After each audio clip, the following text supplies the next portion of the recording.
reconnais facilement le style des réalisateurs en quelques secondes. Tarantino, un bain de sang et un dialogue sur le fast-food. Wes Anderson, des plans symétriques et des couleurs pastel. Mais pour Spielberg, c'est différent. Lui, il te fait croire en l'impossible. Dans cette vidéo, je vais vous donner 5 clés pour reconnaître les films de Steven Spielberg sans même lire le générique. Spielberg, c'est pas Marvel. Vous vous en doutez bien. Ces héros ne sont pas des dieux, des machines, des sorciers. Ce sont des gens normaux. Un père dépassé, un enfant trop curieux, un flic qui a peur de l'eau et bam, ils se retrouvent face à quelque chose qui les dépasse totalement. Et c'est ça le secret. On se projette. Car on peut se dire, et si c'était moi? Spielberg part du banal, il y injecte du fantastique et d'un coup, le quotidien devient magique. Donc on peut très bien être les héros de Spielberg. Chez Spielberg, la famille, c'est le cœur de tout. Mais attention, je vous parle pas des familles parfaites comme on peut voir dans les pubs de Noël. Non. Très souvent, il s'agit de familles brisées qui cherchent à se reconstruire.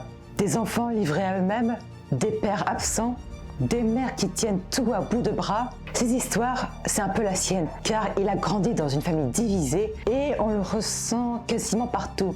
Même dans le film « Il faut sauver le soldat Ryan », le thème, ce n'est pas la guerre, c'est la fraternité. Au fond, Spielberg filme la quête du lien perdu. Et c'est pour ça qu'on a quasiment les larmes aux yeux, on va pas se mentir.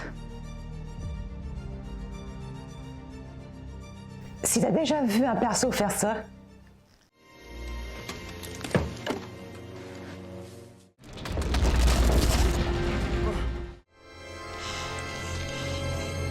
on appelle ça la Spielberg face. Il nous montre d'abord la réaction avant de nous montrer ce qu'il voit. Résultat, on ressent l'émerveillement avant de voir l'objet en question.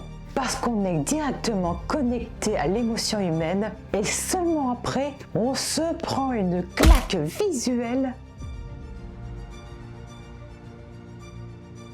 Spielberg, c'est un réalisateur qui raconte avec sa caméra. Chaque mouvement a un sens, rien n'est fait au hasard. Il nous embarque dans des travelling fluides et des plans séquences ultra narratifs. Par exemple, les dents de la mer. La tension monte avant qu'on voit le requin.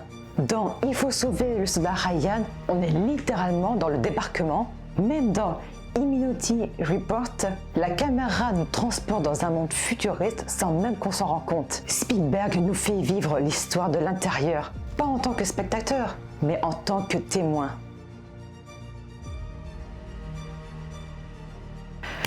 Alors là, on ne peut pas parler de Steven Spielberg sans parler de John Williams. Ces musiques sont gravées dans nos têtes. En 2 secondes, on reconnaît déjà quel film il s'agit.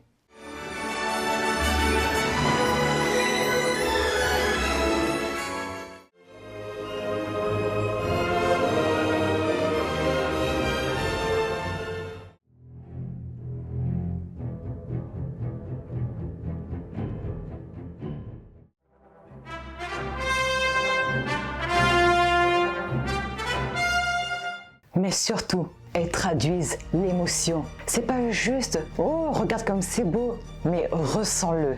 C'est l'âme du cinéma de Spielberg. De la peur, de la tendresse, du courage, tout ça en musique. En résumé, comment reconnaître un film de Spielberg? Facile. On cherche un perso émerveillé, une famille brisée, une caméra qui est en mouvement sans qu'on s'en rende compte et une musique qui nous donne des frissons. Mais surtout, le plus important, chercher l'émotion sincère. Parce que Spielberg, ce n'est pas juste un réalisateur, c'est quelqu'un qui croit encore et toujours à la magie du cinéma. Voilà, c'est la fin de cette vidéo, j'espère qu'elle vous aura plu. N'hésitez pas à me dire en commentaire votre film préféré de Spielberg. Si la vidéo vous a plu, abonnez-vous, mettez un petit like et je vous dis à bientôt pour une prochaine vidéo.